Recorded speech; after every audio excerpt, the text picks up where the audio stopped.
Are you ready to stop the self-sabotage and create the life you desire? Well, in order for that to happen, you need to break free from the bad beliefs that are holding your success hostage. You need to optimize the stress by turning it into extra energy for success. And those hurtful habits? Well, we need to give that pain a purpose for progress. Welcome to Stop the Self-Sabotage and Create the Life You Desire podcast.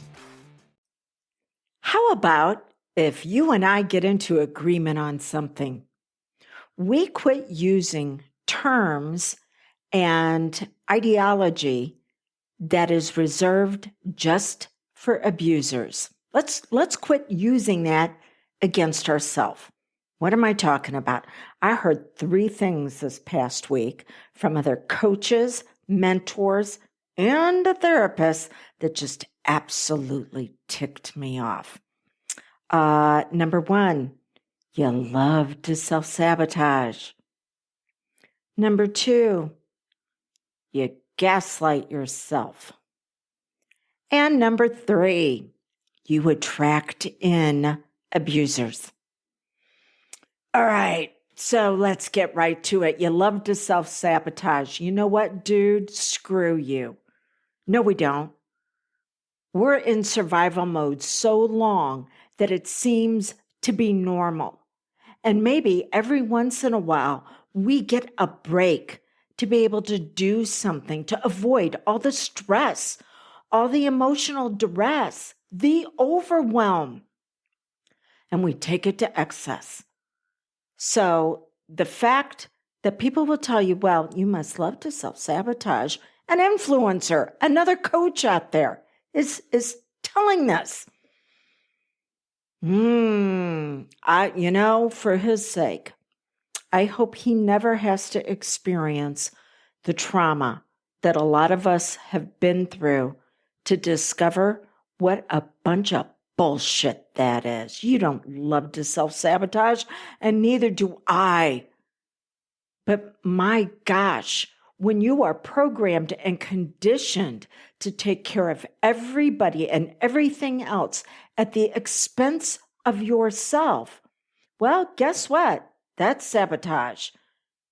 And then because that's how you were raised, or you went through an experience that was so incredibly painful that suffering became a way of life, there's no love in that whatsoever.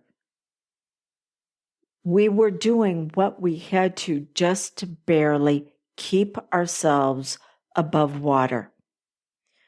So let's get rid of that one. We self-sabotage because we've gone into survival mode.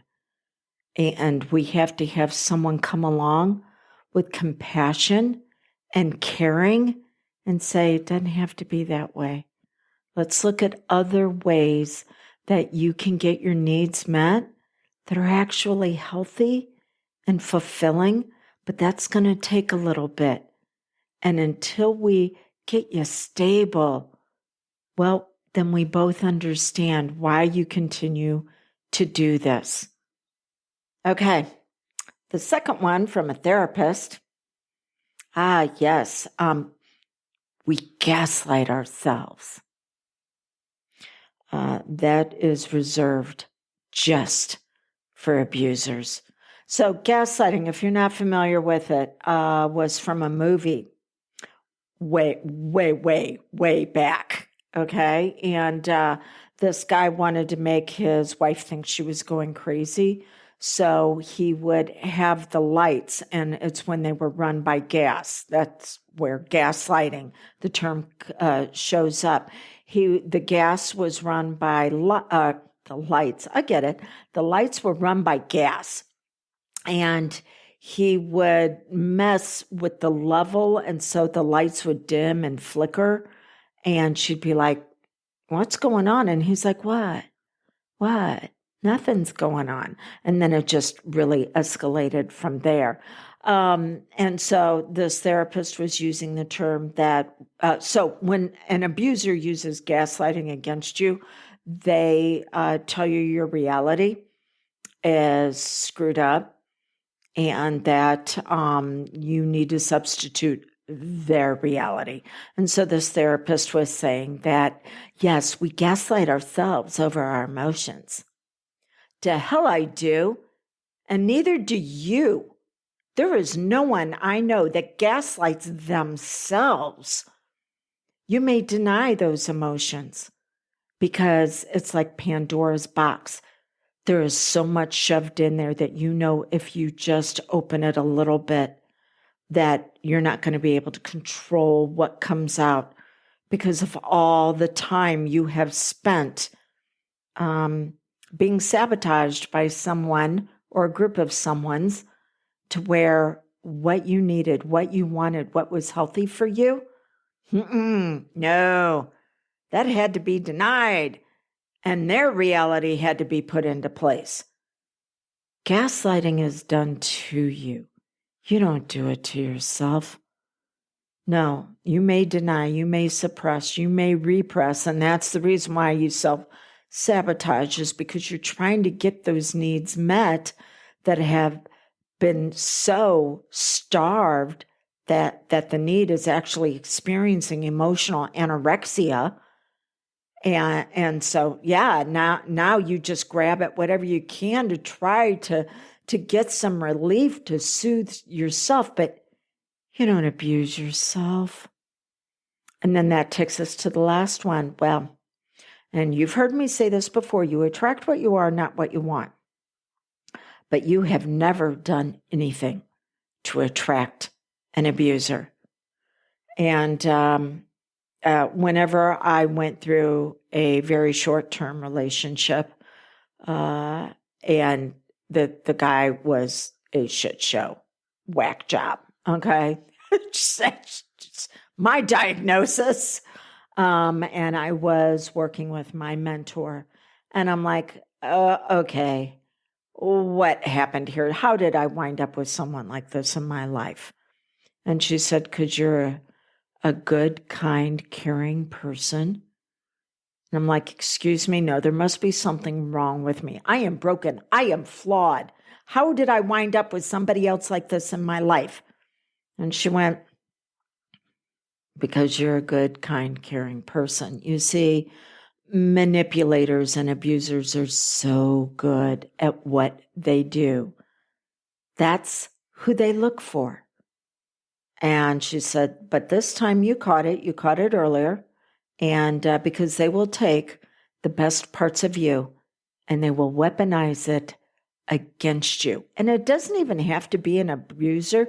There's somebody I know where part of their personality is antagonistic, and it's okay as long as it's not directed at me.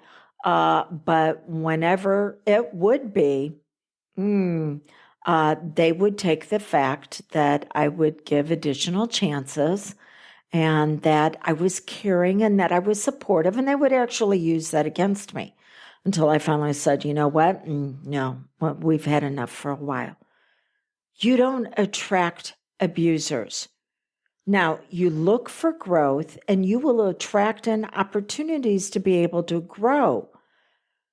Manipulators and abusers are so good at what they do that, when they're being profiled to try to be caught because they're being bad people and doing very, very bad things, those profilers even have a hard time catching them.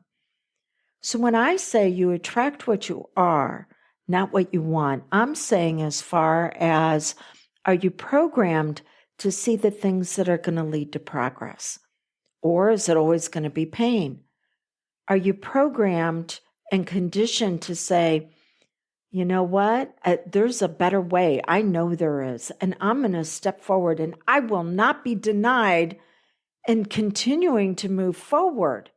And that means the people around me are either going to have to move forward with me or they're going to have to get out of the way.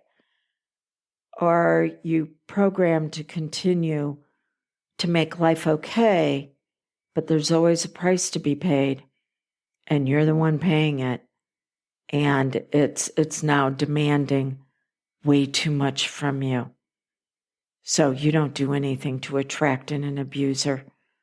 They are so good at what they do that there are no red flags until you actually get into a relationship with them. But then the idea is to go, wait, now we're getting a little bit closer and there's something not right here. And then you start drawing healthy boundaries and you start looking at values and how they would like you to sabotage and how they might be gaslighting, just the beginning, and how they'll do Darvo. Well, they're denying anything is wrong, and then they get very aggressive, but it's in a passive-aggressive way, and then they reverse victim and offender, and somehow you're making it wrong for them, and they're the victim. And that brings us around to the very beginning of this, where, oh, you must love to self-sabotage. Oh, you're gaslighting yourself. Oh, you're attracting in those kinds of people. Wow. Sounds like reverse of victim and offender to me. It's not your fault. What you've been through and how you learn to cope, not your fault. But you do have to take 100% responsibility about moving forward. If I can assist you with that, be more than happy to. But if you're listening to someone who seems to make you feel even worse about yourself, all in the field of or under the umbrella of, oh, it's self-development, be aware. There's a yellow flag that's being shown. Because healing, yeah, it doesn't always feel good, but it shouldn't make us feel like we need to beat ourselves up because somehow we're responsible for the harm that happened. Okay, rant over until we get together again. Blessings on the beautiful you. She's ready to bloom and blossom. Let's create an environment for that to happen for her.